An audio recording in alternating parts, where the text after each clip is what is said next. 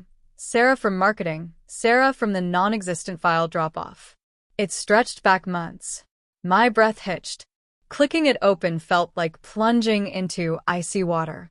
The emails weren't about work. They were filled with sickeningly sweet pet names, explicit plans for secret rendezvous, inside jokes that weren't ours. Worse, much worse, were the parts about me. They dissected my personality, my ambitions or lack thereof, according to Liam, my insecurities. He complained about feeling tied down, about how Sarah understood his drive in a way I didn't. There were photos attached, laughing selfies of them in restaurants I recognized, a picture of them kissing passionately against his office window, even one of them curled up together on our living room couch, dated from a night he'd claimed to be pulling an all-nighter for a critical deadline. A strangled sob escaped my lips. My vision blurred with tears. It wasn't just cheating. It was a profound, calculated betrayal, laced with cruelty and contempt. He hadn't just strayed. He had actively dismantled me behind my back with his affair partner. The air felt thick, unbreathable. When Liam finally walked in around 1 a.m., whistling softly, looking pleased with himself, I didn't move from the chair. I just pointed, numbly, at the glowing laptop screen displaying their digital love letters. His whistling stopped abruptly. The color drained from his usually tanned face, replaced by a mask of stunned horror. For a fleeting moment, I saw the real Liam, scared, cornered. Then, almost instantly, the mask of indignant anger slammed down. What the hell? You went through my private emails? Are you completely insane, Maya? He didn't apologize. He didn't try to explain. He attacked. All this time, Liam? My voice was a cracked whisper. All the lies? Sarah? On our couch. His brief panic hardened into icy detachment. He actually shrugged. Look, things haven't been right between us for ages, you know that. It happened. Maybe it's better this way. Clears the air.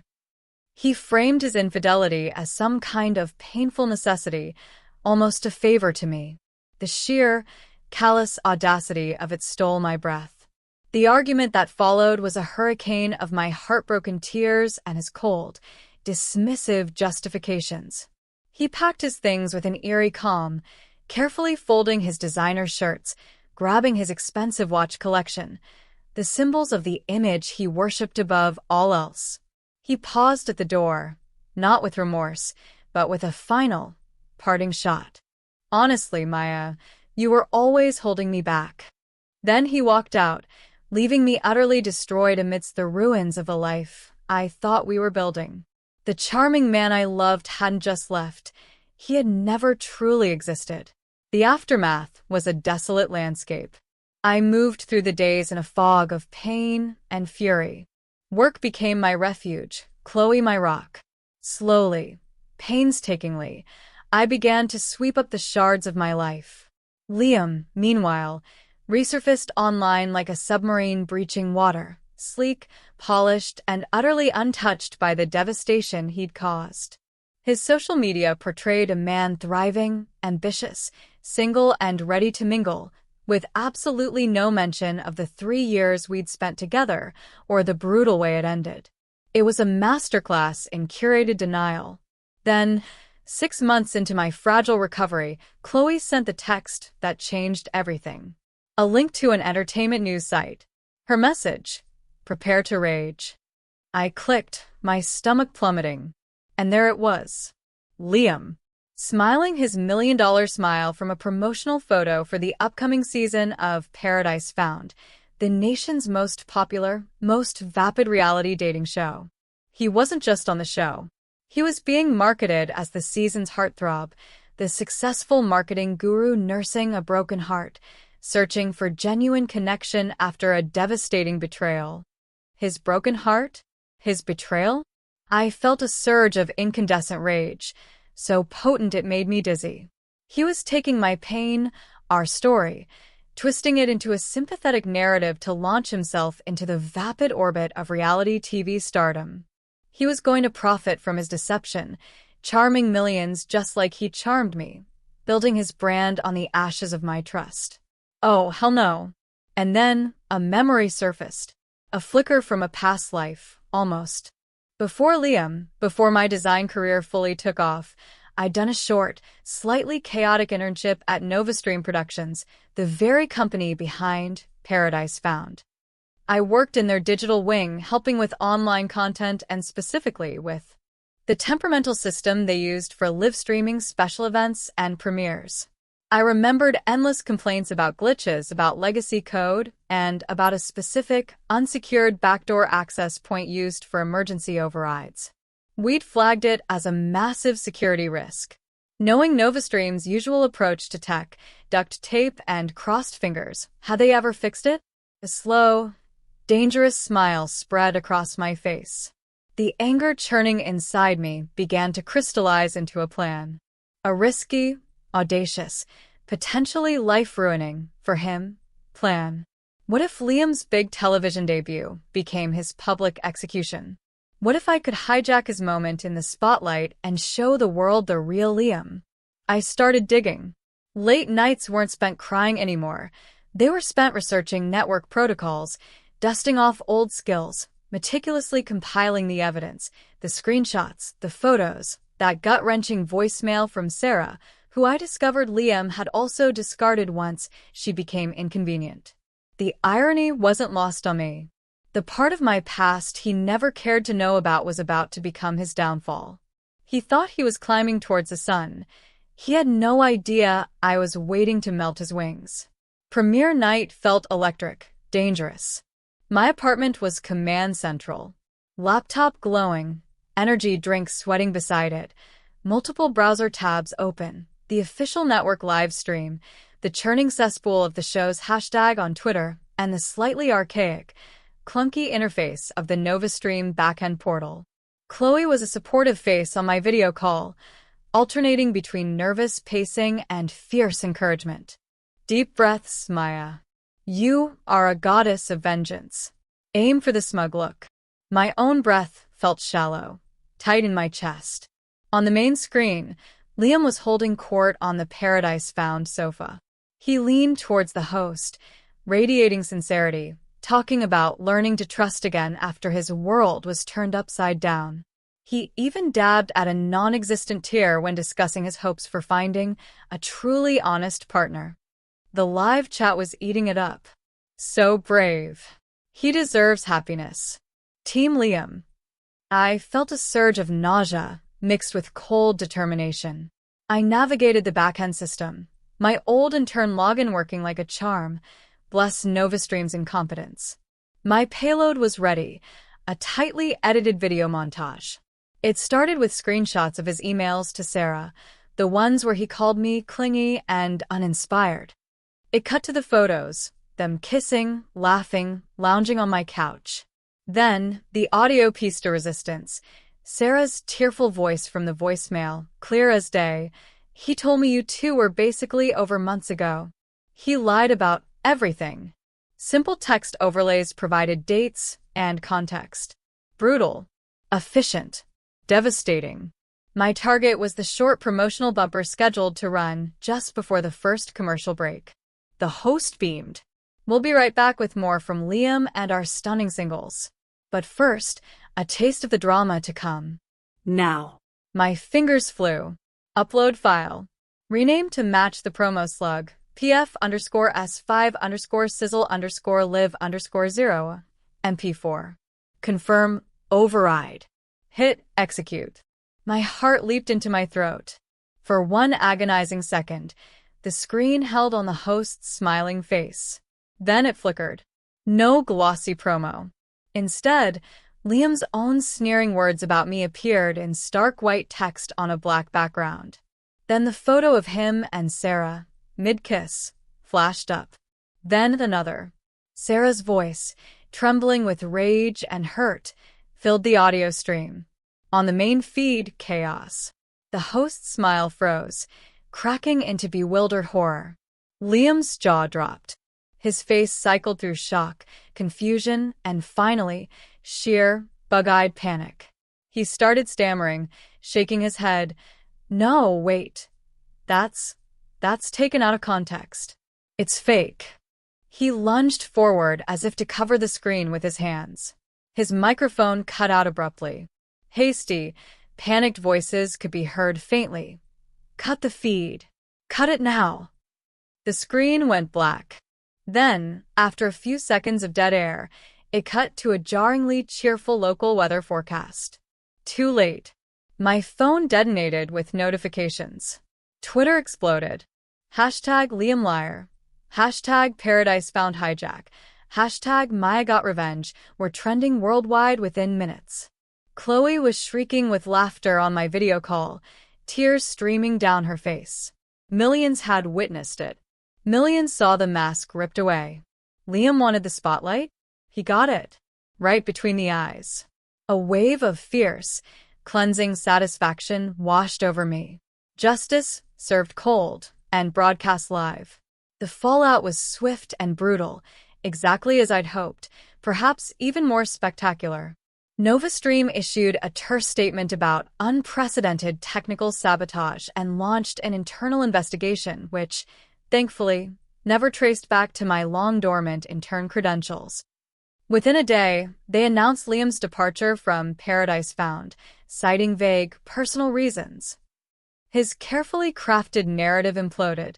Social media became a shark tank, and Liam was the chum. He was mocked relentlessly, his name becoming shorthand for deceitful reality TV contestants. His agent reportedly dropped him. Potential endorsements vanished. His Instagram, once a monument to his ego, became a wasteland of furious comments until he finally deleted it entirely, retreating into humiliated silence. The show itself never recovered from the scandal. Its ratings plummeted, and it was unceremoniously canceled after the season finale aired to dismal numbers. Even Sarah released a carefully worded statement confirming she too had been deceived, adding another layer to his public disgrace. Watching it all unfold, I felt a complex cocktail of emotions. There was the undeniable, sharp thrill of victory, the vindication of seeing his lies exposed so publicly. But underneath, there was also a profound sense of closure. It wasn't just about hurting him. It was about reclaiming the truth, reclaiming my story from the false narrative he tried to spin. It was about drawing a definitive line under that painful chapter. Life since then? It's quieter, calmer. I poured my energy back into my design work, reconnected with friends, and slowly rebuilt my trust in myself and my judgment. The experience left scars, undoubtedly. I'm warier now, perhaps less naive. But I'm not broken. If anything, I discovered a core of strength I never knew I possessed. I learned that sometimes standing up for yourself means fighting back, even if it means hijacking a live television feed. Liam occasionally pops up in obscure corners of the internet, usually in Where Are They Now? Articles about disastrous reality TV flameouts. He never truly recovered his reputation or career momentum. It seems karma sometimes just needs the right broadcast channel. I don't waste energy hating him anymore. I'm free of him, focused on my own path, my own happiness. And that peace, that reclaimed sense of self, that's the real victory. He chased fame and found infamy. I just wanted justice, and maybe, just maybe, I got it.